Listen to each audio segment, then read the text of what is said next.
And welcome back, YouTube. We're going to continue some more MSQ here. Speaking with Moonbrindo, we just defeated Shiva. Let's hop right into it. The 12, you're alive. I mean, of course you're alive. Why wouldn't you be? Iceheart did what? And you're certain about that, are you? Gervanians are skilled with glamours, after all. Look, if you say that's what you saw, I believe you.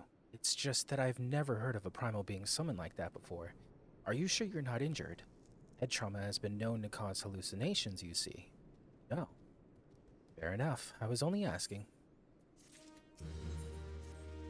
If you ask me, there's not to be gained from rolling over the implications of your story in the freezing cold. But let's save it for the Rising Stones, eh? I'll get everyone to meet us there. But before that, you had best pay a visit to Whiteroom Front and speak with Alphanode. He's probably worried sick about you. That, or he's busy playing at politics with the Ishgardians. Either way, I'm sure he'll be delighted to see you hale and healthy. Speaking of which, you don't have a headache or anything, do you? Blurred vision? Oh, no reason. See you again soon. She's funny. She... She is funny. I like her. And today is the first day of the Path Infernal crossover event, 16 crossover event. So we have Torgal here. His outfit. Very cool, very fun event. And we'll see you in just a second.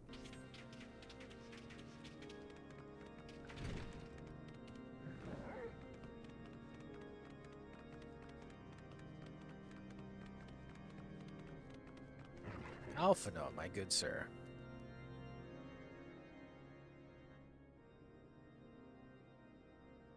Sorry, I was sipping coffee. There he is, and none the worse for wear. Was there any doubt that the Warrior of Light would succeed? I think I speak for us all when I say that I should like nothing more than to hear the stirring tale of your victory, if you would be so kind.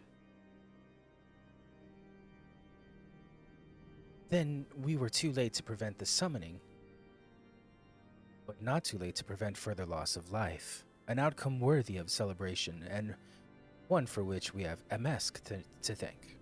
Yes, you are right, of course, Sir Emmerich. We should be content with what we have accomplished. I, for one, could not have wished for a better outcome. Shiva is no longer a threat, and the heretics have been routed. There is the matter of Iceheart's escape, but she cannot run forever. Whether it takes days, weeks, moons, or even years, my knights will find her. In the meantime, Lord Dromon, is the caravan ready? The supplies that your men recovered have been prepped for transport, in accordance with your wishes. Rest assured that my knights will see them safely to Revenant's Toll. Of that I have no doubt. I take it these are the self-same supplies the heretics stole from the House Four Temps caravan. Less the crystals which comprise the bulk of the shipment, yes. Scarcely a fraction of that which was promised, but a meaningful contribution to your cause all the same. On an unrelated note, MSQ, might I trouble you to accompany me to Camp Dragonhead at your earliest convenience? 'Tis not for my benefit. A certain lord was most distressed when he learned of your intent to risk life and limb to stop Iceheart. It took half a dozen knights to restrain him, I am told. Is that Horschiffant? Men give vent to their anxieties in myriad ways. Pray do not think less of him. I think it might be Horschiffant. I'm so used to using my Chocobo, I need to start getting used to using Torgal.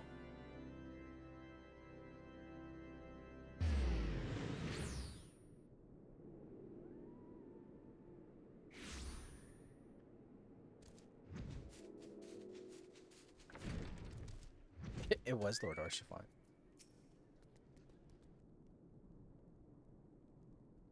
What were you thinking, MSQ? Wagering your very being on a dubious theory which might allow you to enter Iceheart's lair, knowing full well that she could have sufficient forewarning to complete her ritual to summon Shiva anyway, and then engaging the abomination in mortal combat. By the fury, MSQ, 'tis the stuff of ballads, a battle for the ages. Would that I had been there to fight by your side. Yet here I was forced to wait. Condemned to wonder at the fate of a dear friend for a veritable eternity. Would not wish such torture on my most hated enemy. But you are here now, and that is what truly matters. Let us move on. Sir Emmerich wished to have words with you and Master Alphonse in private. He awaits us in the door. I think that's what we decided to call that, is the door.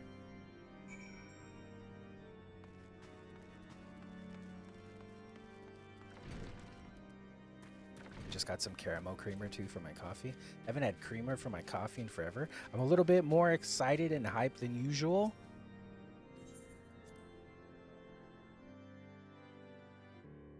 Everybody needs a pep in their step.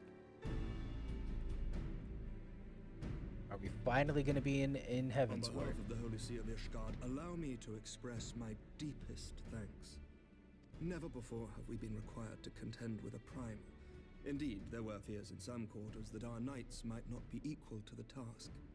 From what we have now learned of these beings, I can say with certainty that we would have lost a great many men had the Scions not intervened. Then the argument for preemptive action should be self-evident. Perchance now you will reconsider my proposal that Ishgard move against Natalan. Ere we first met, a similar proposal was tabled, but the Holy See decreed that we were to observe, and that military action should be taken only in self-defense. All things considered, it was not an unreasonable decision. Since the calamity, 2 vigils have fallen to the Horde, while Garuda has never shown any inclination to storm the gates of judgment. Which is why this unprecedented crisis and its resolution may prompt a change in policy. You who have faced these primals know well the threat they pose. Ishgard did not. Not until now. And there is naught like a brush with death to change a man's outlook. At the very least, this should silence any lingering objections to our arrangement with Revenant's Toll. The Holy See may even feel moved to grant us its formal endorsement. So far as it is possible, the Scions shall be compensated for their service. We should be grateful for any aid you can provide. As a gesture of good faith, I shall withdraw my previous request. Your people are doubtless needed elsewhere. That will not be necessary. We too have a vested interest in watching Dravania's movements. I see. Once more, I must thank you. Sir Emmerich, if I may, do you truly believe that Midgard-Zoma could return? The heavens are a window unto truth, but those who interpret their movements are not infallible. I requested your involvement as a precautionary measure. But of course, you sought an excuse to compensate us from the first, mindful of what would happen if Revenant's Toll were taken by your enemies. Ishgard is not wont to aid its neighbors, but that does not preclude it from manipulating them to serve its own interests. Choose your next words carefully. Oh yeah, that Alphonse, my little boy. My little mans, you need to calm the hell down. Do you know what sort of man becomes Lord Commander of the Temple Knights? One who comes from good stock. I did not. Yet here I am. Now, why do you suppose that is? Because I swiftly learned to tell the difference between words, deeds, and beliefs. You are correct, Master Leveilleur. Ishgard desires to see Revenant's Toll flourish, as it would present a troublesome obstacle to our enemies from the south. We are so glad to be of use to you.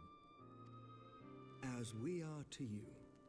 Ours is a mutually beneficial arrangement, lest we forget, one born of necessity. The dragons grow more restless by the day, and the heretics harry us nigh without cease. We have contended with such troubles for centuries, but there are limits to even our endurance. Yet as a pauper is loath to part with his meager possessions, the leaders of Ishgard are not wont to render up their trust to outsiders. But with perseverance on our part, they may yet be made to see the light. Nevertheless, one must take care when walking the road less traveled. Wise words, Sir Emmerich.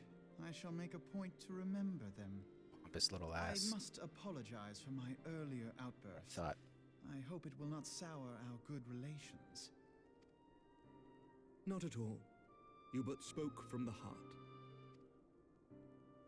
I trust you understand that at times my duties may prevent me from meeting with you. On such occasions, my second in command will speak for me. Lucia, at your service. Pray excuse our reticence. We are but wary of speaking too freely, lest our sentiments be made known to our enemies. Know that the Lord Commander and I are of one mind. For the sake of Ishgard, and of Eorzea at large, I pray our peoples can put aside their differences. Those who dwell in the past risk losing sight of their future. Should aught befall one of our shipments, pray inform Lucia immediately. You may also relay to her any words you might have for me alone. Not being of Ishgardian birth, she owes no allegiance to any noble house, making her as near to incorruptible as one can find in my homeland. Suffice it to say, I trust her completely, and so may you. Which reminds me, Lord Orchefort, if you would be so kind. Certainly. In times such as these, trust is ever in short supply. Mayhap this will go some way to rectify the problem. The results of our investigation into the heretics' recent attacks, as well as our interrogation of the merchant you detained. Sir Emmerich, I cannot thank you enough. Think nothing of it. Ishgard may be many things, but it is no friend to Garlemald. Did I not tell you to have faith, my friend?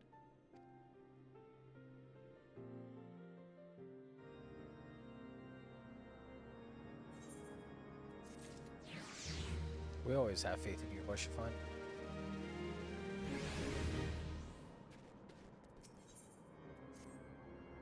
It would seem we have much to discuss with our friends at the Rising Stones.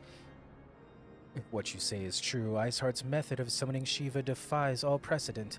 It necessitates a complete reprisal of the primal threat and of our approach to combating it. Moreover, there are grave ramifications if word of this incident reaches Imperial ears.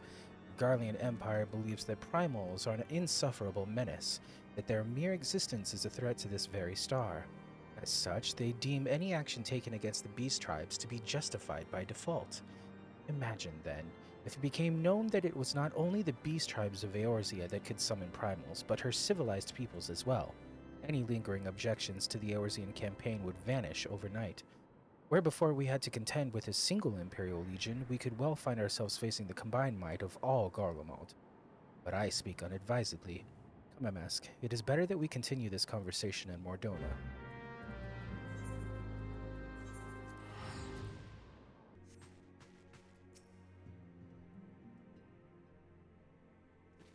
Words cannot well express how glad I am to see you return to us hale and whole. Needless to say, I am most eager to hear your account of that which occurred in Kurthis, assuming you're ready to speak of it. Excellent. I shall summon the others at once.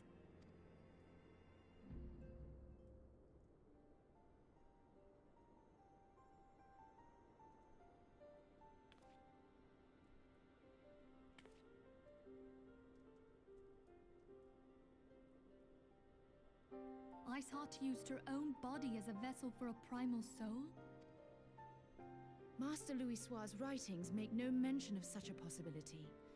Can we be certain this entity was a primal? As certain as we can be that good King Mogulmog the 12th was a primal, I should think.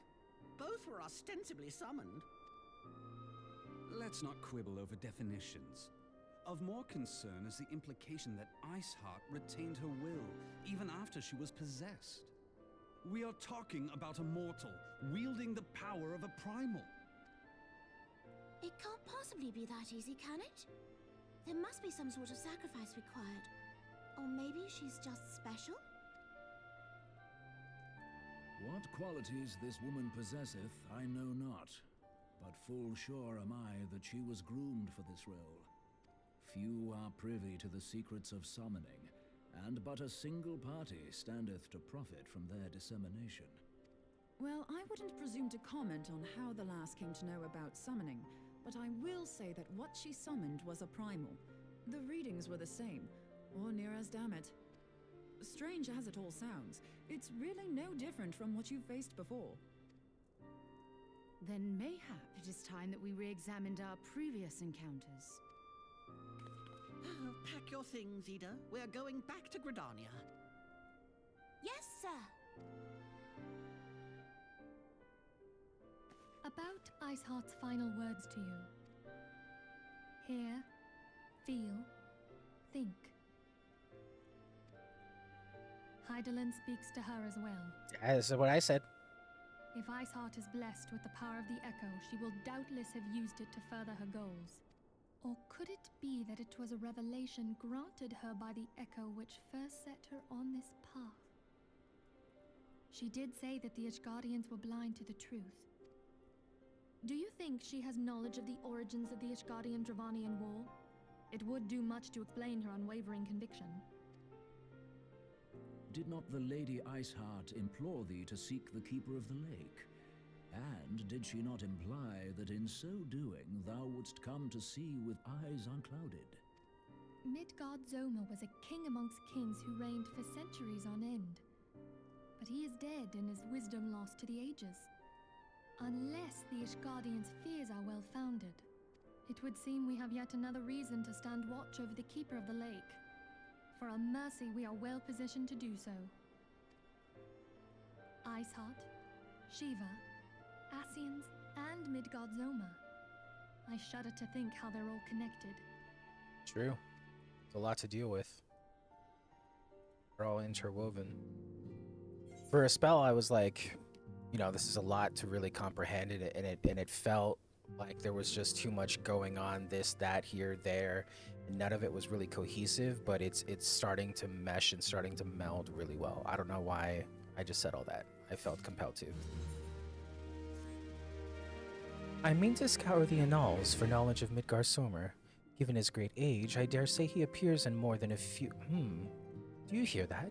Commotion outside. Would you see if aught is amiss?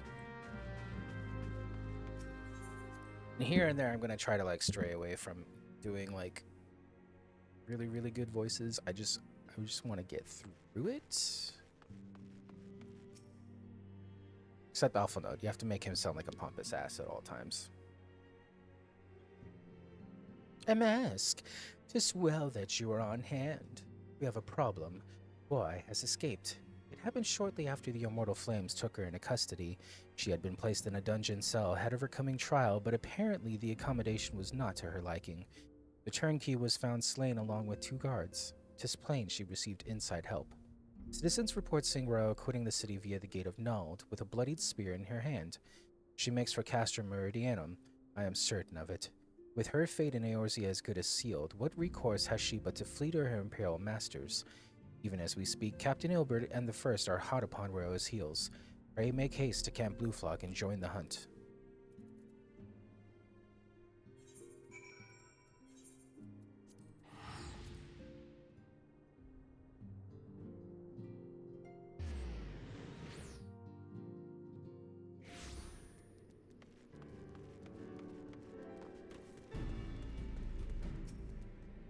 My thanks for coming, Scion. I have spoken with the soldiers here. They say that Ro walked through the camp not a bell ago. She walked right through. You did not mishear. We have Robon's decision to keep the matter secret to thank for that. But bad for morale, he said. As a result, not a single flame in the garrison made any attempt to detain her, and so here we are. Roy must not be allowed to reach Castor Meridianum. Gonna bust out Torgal.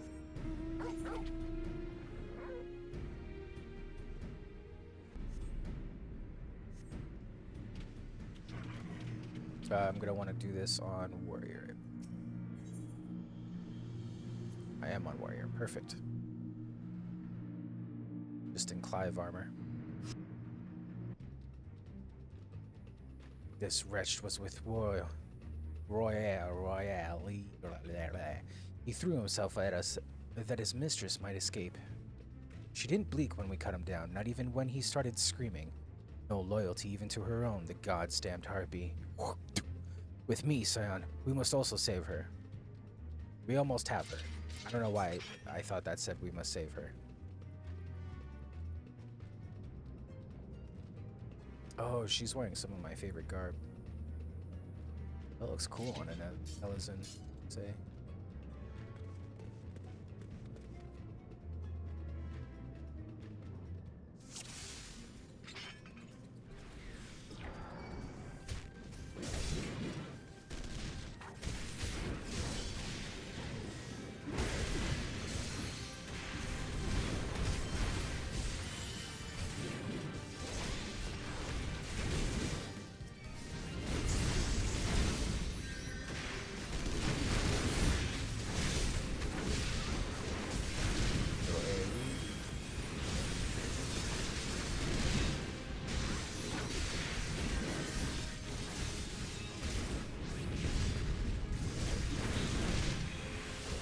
Her name is Mind. Good, cool name.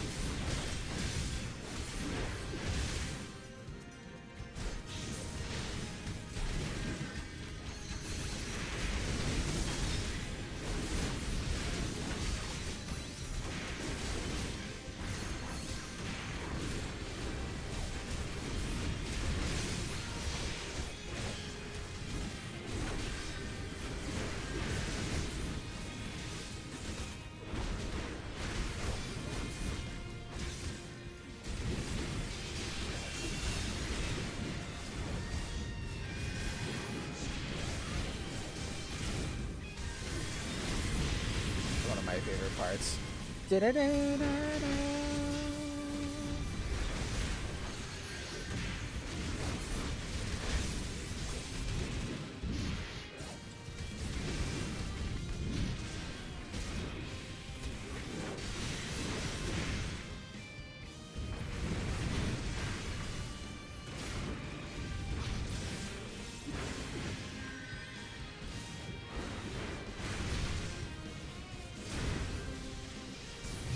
A lot of Braves on her ass over there. Thematically, that's good. She's stuck at 1%. We gotta get rid of these other ones.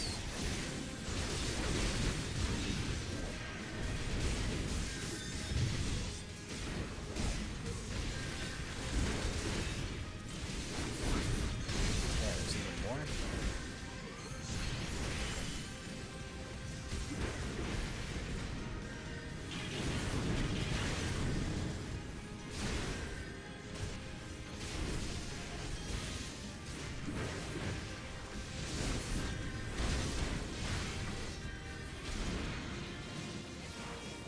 Oh, there's Yugiri. Hell yeah.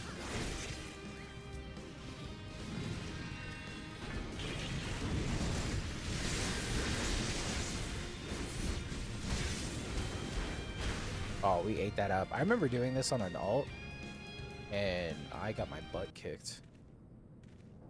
I think because I focused on her and not ads. Bind her and do it tight. Yes, sir.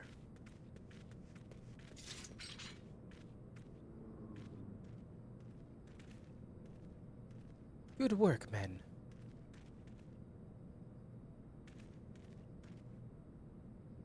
She and her Imperial cronies pushed us close, but we were better.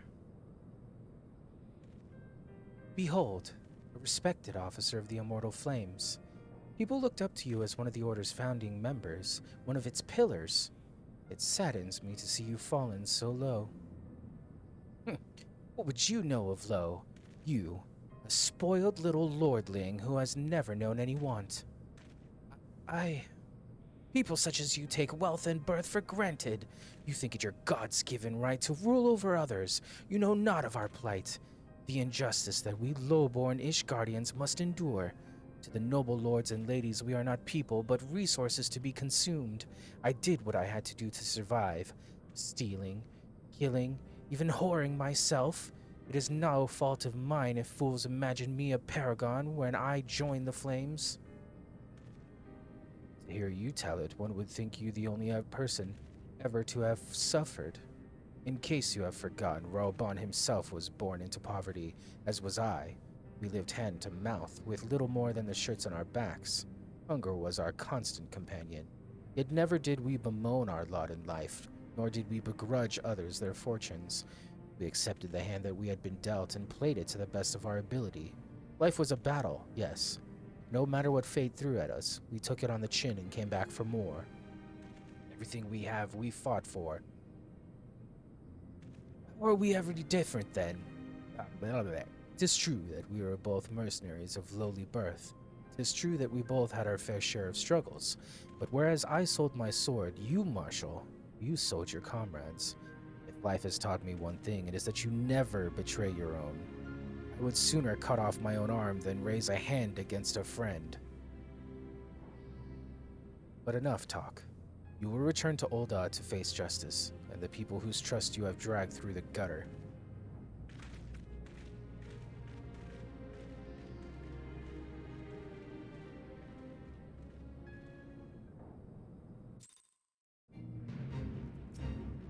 Not so much as a hint of remorse. 'Tis well that this sordid business is finally at an end. A friend's betrayal cuts deeper than steel. We must hope that we have chosen our own allies more wisely than Raoban chose his. Ooh, that's rough, man. Give him a break. He's got enough on his... Oh. Truly bothersome business.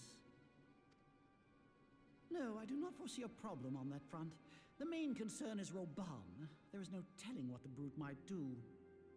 Have the Blades watch him in the flames day and night. You may leave the Sultana to me. I shall personally attend her grace.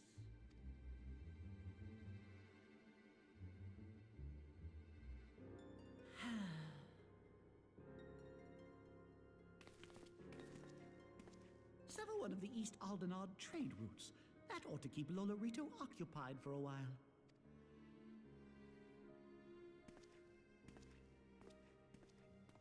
Nanamo Ulnamo. For my sake, pray be a good little Sultana to the last.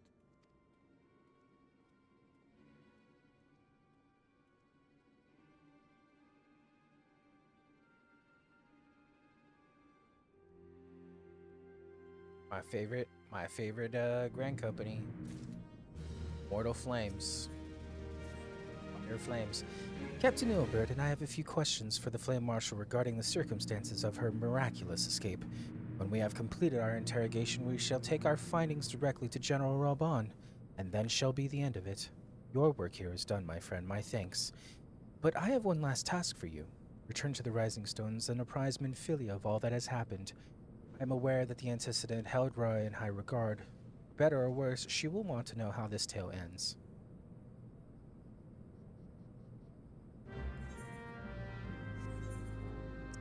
And I'm in the middle of a fate, so I can't see Revenant's Toll. There we go. We'll be back in a jiff.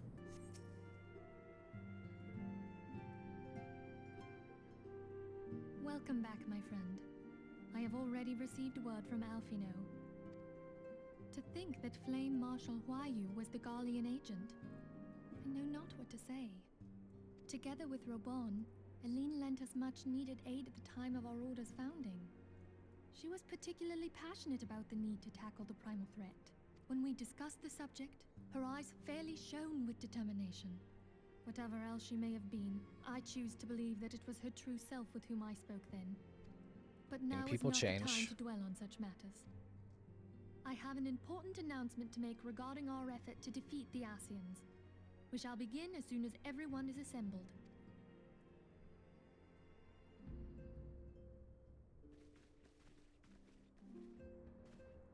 My thanks for coming, friends. Moonbreeder, the floor is yours.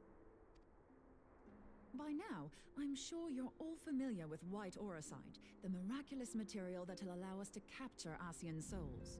Back at Snowcloak, we verified its ability to absorb vast amounts of ether. Alas, it leaves something to be desired in the area of stability. The stone can only store ether for a short while before expelling its contents. In addition to Orosite's inherent limitations, we must needs be wary of our enemy's strength. Our foe draweth upon an infinite wellspring of power. Even should we succeed in entrapping him, the stone will not long contain his wrath. Meaning that, if we want to kill the swine, we'll have to be quick about it.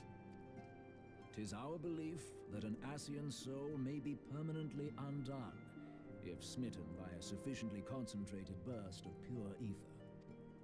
The only trouble is, we can't say for sure how concentrated the burst needs to be.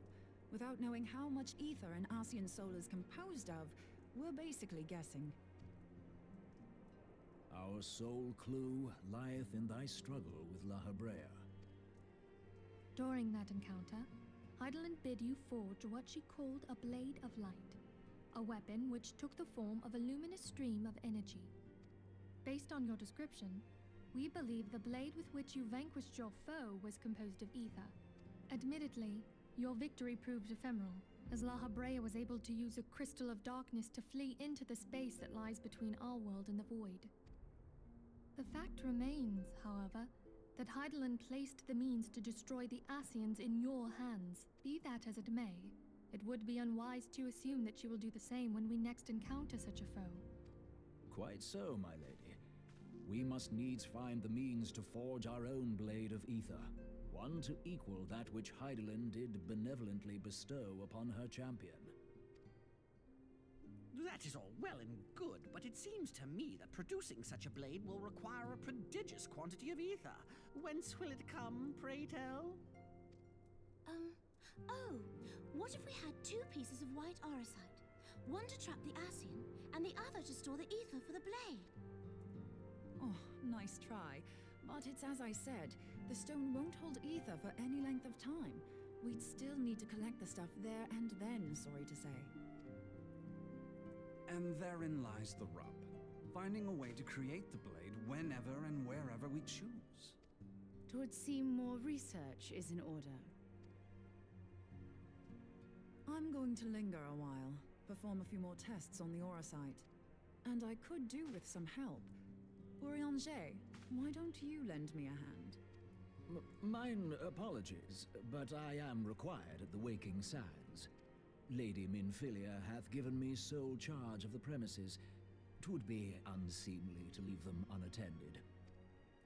Sole charge, you say? So you're basically alone there, then? Oh Well, my god. that settles it. I'll just have to come to you. Oh, snap.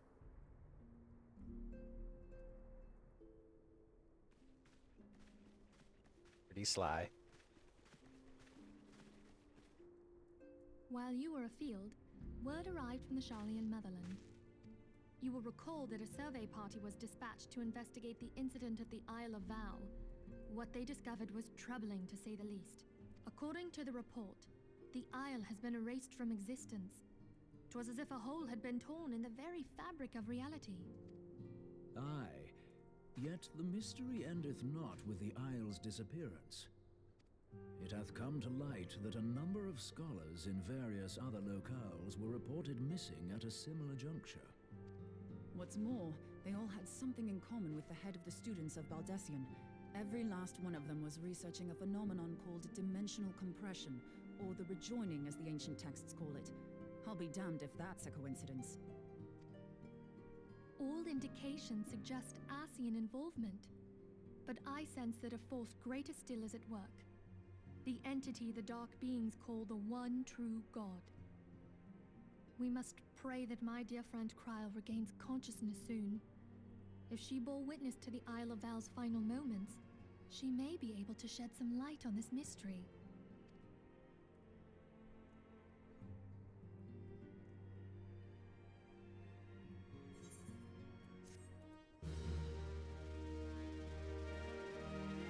I don't know. I don't think we've seen Kryl yet.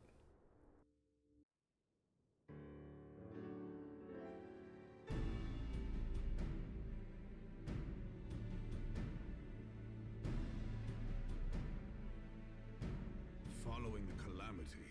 The forces of the 14th Imperial Legion entrenched themselves in strategic locations across Eorzea.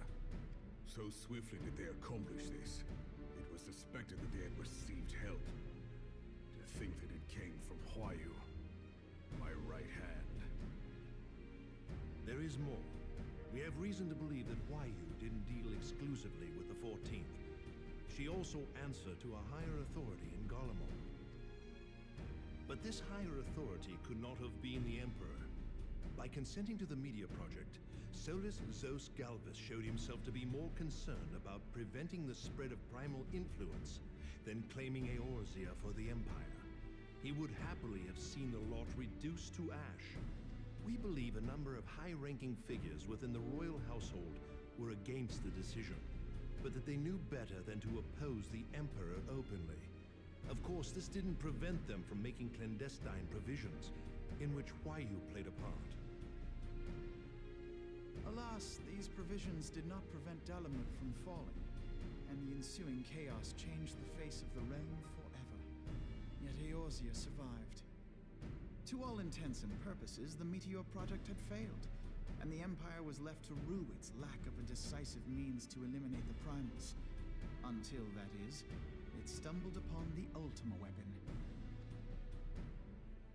Even before the accursed thing was dug up, it seemed to me the 14th had the might to overwhelm our weakened armies.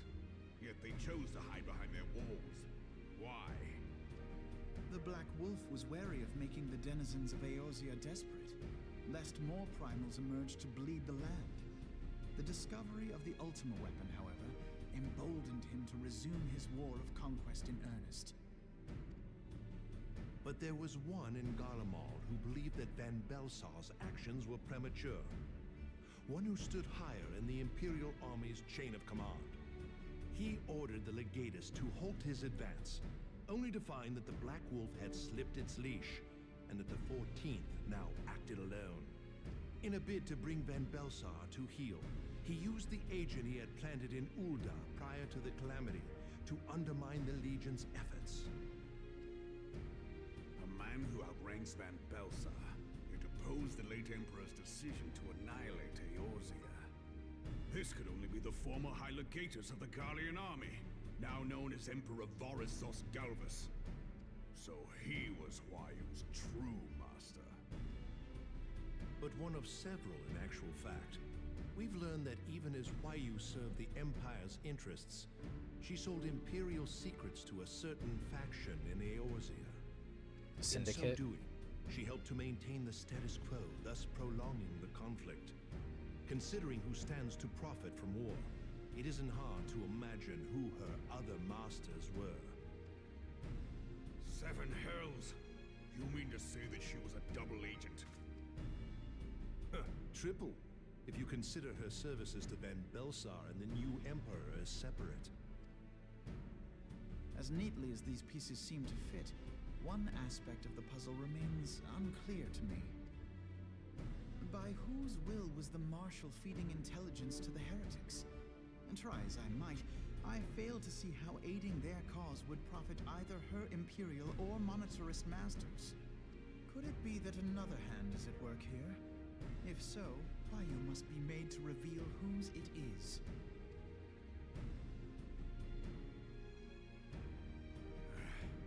Not only have I lost a trusted friend, now I must interrogate her as a stranger. Not a pleasant task, I grant you, but a necessary one. Unless we weed out the ivy, root, stalk, and stem, it will simply grow back. I know that full well. Those closest to Huayu have already been detained, and I will question them alongside her. General, pray keep in mind that there may be unwitting abettors among them. All will be treated fairly. On that you have my word. Those who are innocent have no cause to fear. You have ever been a friend of truth, General.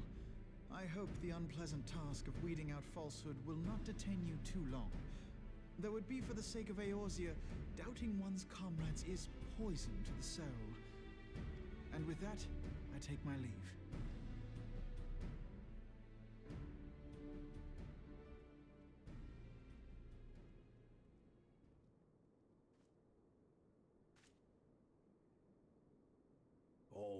these years, I've been made to dance to their tune. How could you, Huayu? How could you side with them? Those cankers who take from this land and give naught in return, who use their power to disempower and grow fat while the people starve. I know you can hear me, monitorous scum. Your crimes will not go unpunished. And this is why This land of your sickness before the eyes of the 12. I swear it. This is why I love the Immortal Flames. This is why I love Ul'dah. This is why I especially love Rauban as one of my favorite characters. Like, shit goes down in Ul'dah. People don't realize how central it is to, like, the story of everything. But just, like, Rauban alone, man, you would follow him into the depths of hell. What a cool character. What a greatly written character.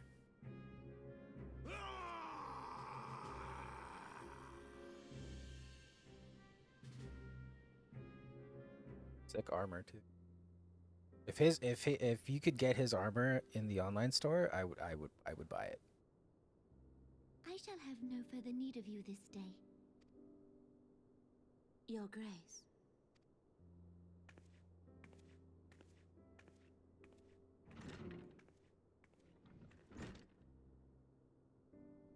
I fear that not even mine own chambers shall remain private for long.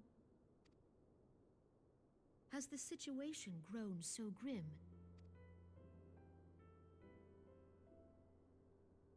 Ever since he proposed the Cartiner Reclamation Bill, Teleji Adeleji has risen to greater prominence upon the backs of impoverished refugees. The monetarists were ever united in their pursuit of profit, but the man's actions have torn a rift in their ranks. They snap at each other as rabid dogs. Yet now is not the time to be bickering among ourselves.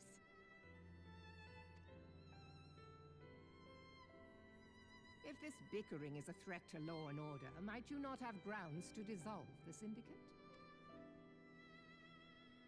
Would that the solution were so simple, Admiral. Alas, my moving to dissolve the syndicate is certain to spark outrage among the influential merchant class, whom the Cabal represents. This would serve to exacerbate the current unrest, and peace would slip still further away. Be they rich or poor, natives or refugees, all who reside in Ul'dah have a right to pursue happiness. It is the duty of a ruler to protect this right. Ul'dah? If I am to perform my duty, I must needs tread warily. It would not do to make enemies heedlessly. Were Lord Lolorito here, he would doubtless say that I have my head in the clouds. A ruler is required to take a wide view. Try as we might to cater to all needs, some will inevitably be overlooked. As such, there shall ever be citizens who feel aggrieved. It cannot be helped. But as you have informed us, the monetarists take no view but their own. They hunger for power while the masses starve. In the absence of a common cause, it seems beyond any one individual to make Ul'dah whole. And the presence of a Garlean agent within the Immortal Flames only makes matters worse. Even accounting for Uldah's historic reliance upon mercenaries, such a grievous breach of security is unprecedented. I fear this business will provide the monetarists with a rod to beat Rauban. Eorzea can ill afford for the Immortal Flames to be dampened now.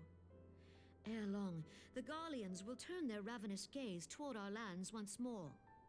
If we are to resist their might, our nations must stand together. Yet for this to happen, our nations must be whole. Cannot be done to improve the situation in Ul'dah. The true wealth of Ul'dah lies in the health, happiness, and hopes of her citizens. Alas, the citizens shall never know these things, so long as their lives are ruled by the ambitions of the few. The monetarists claim to represent the best interests of the people, but in sooth they desire only to manipulate them for their own selfish ends. For the government to serve the people, it must be formed of the people. For Ul'dah to move forward, it is not only the Syndicate that must be dissolved. Nay, you jest. Step down as Sultanate? My friends, it was for no other reason than to make known to you my intent that I requested your presence here. When I make my declaration to the people, chaos shall inevitably ensue. As the last monarch in the line of Ul, I make unto you this request. Help Roban to preserve order and protect the people. Forsake them, and you forsake yourselves. For a strong Eorzea will ever have need of a strong Ul'dah.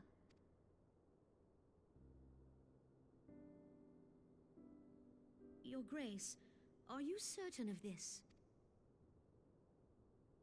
There is no other way. When the time is ripe, the nation shall become a true republic. Both royalists and monetarists shall cease to be.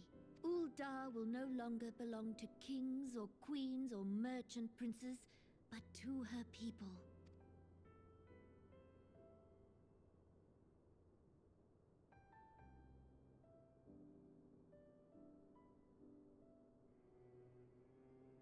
Roban, forgive me for casting aside all that you have toiled for in my name.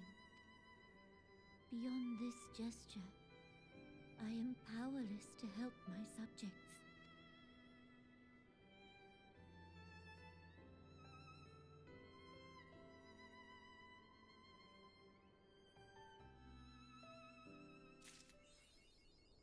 Dang, it's funny, we all witnessed that from the Revenant's Toll. Just kidding.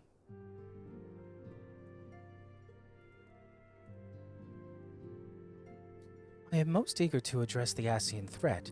However, we dare not neglect our other pressing concerns.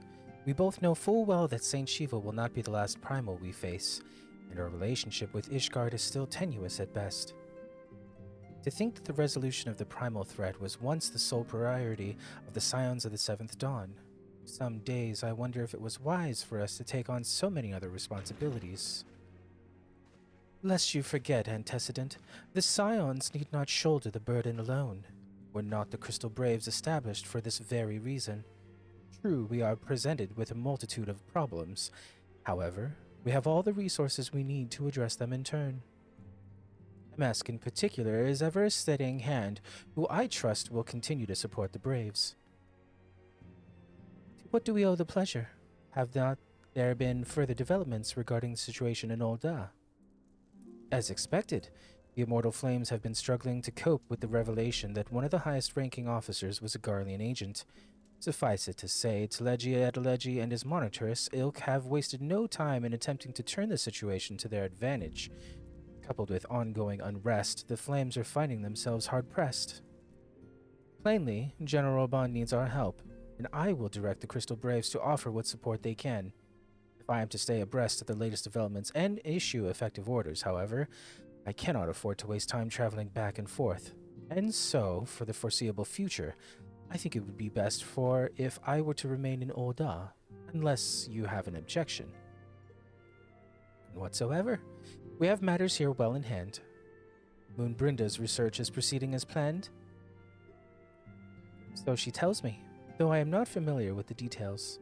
Urianger is poring over his tomes at the Waking Sands, and the others are contributing in their own ways. Alas, the key problem, however to form an ethereal blade at will, remains unsolved. Nevertheless, it is only a matter of time. MSQ, while we focus on that task, mayhap you could assist Alphinaud and his Braves with theirs. It would do much to restore faith in the Immortal Flames if the Warrior of Light was seen working on their behalf. Never forget that your esteemed status allows you to act in ways that those more tightly bound to organizations and nations cannot. As ever, I implore you to do so. Not that your response was ever in doubt, but I humbly thank you once more for aiding our cause. Allow, then, there are preparations I must attend to before my departure, such as receiving Riel's latest report. He has proven to be quite skilled at gathering information others wish kept secret, hence why I placed him under my direct command and ordered him to investigate the Olden riots. When you are finished here, join me outside. Depending on what he has to say, I may soon have a favor to ask. If there are any developments on our front, I shall inform you at once in the usual fashion.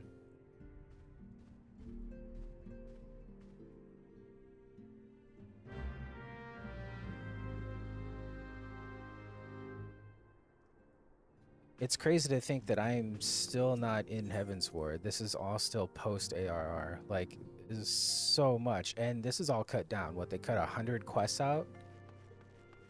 I can't imagine, man. This is so much. I'm enjoying it. It's just I want to get through everything. I am enjoying it. Pleasure as always, MSQ. You'll be escorting the commander to Ul'dah, I take it? Actually, I had another task in mind for him, if you would be so kind as to repeat your report for his benefit. Right then. Me and mine have been making inquiries into the source of the weapons that found their way into refugee hands a ways back. So happens we caught a wind of something promising, rather large purchase of sharp and pointy things by a black marketeer holed up near Highbridge. I doubt that this man would have secured such a quantity of weapons if he did not already have clients waiting. Clients that, for whatever reason, would prefer for this transaction to remain secret. Brings to mind that merchant with caught and narrow while talking to MSQ, don't it? Generous fellow he was, doling out swords and spears to the downtrodden and disgruntled. Which isn't to say that these clients haven't the same mischief in mind, but if you want to be sure, might be prudent to intervene before they collect their goods, savvy? Seizing the weapons before they fall into the wrong hands would be for the best. However, if we strike at the appointed hour, we might capture the black marketeer as well as his clients. What say you? Then it is settled. Rendezvous with Captain Ilbert at Highbridge and intervene when the exchange takes place. Now then, if you would excuse me, I must leave for Ul'dah. I expect good tidings.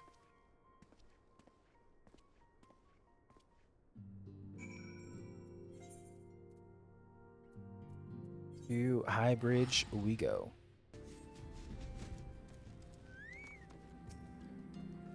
Ah, MSQ. My scouts have been keeping a close eye on the Black Marketeer. It would seem that his guests have arrived. It would also seem that he has hired more than a few men to stand guard. Common thugs of no consequence, but they nevertheless pose a threat. Even so, I feel compelled to apologize. This is far beneath a man of your standing, and Commander Louvier needn't have dispatched you hither. Powerful men have ever need of loyal, able-bodied friends. Having found one in you, it is only natural that he would come to rely upon you without hesitation. Now then, we should make for the burning wall without delay and secure those weapons. The first unit will ensure that the clans do not escape. With me.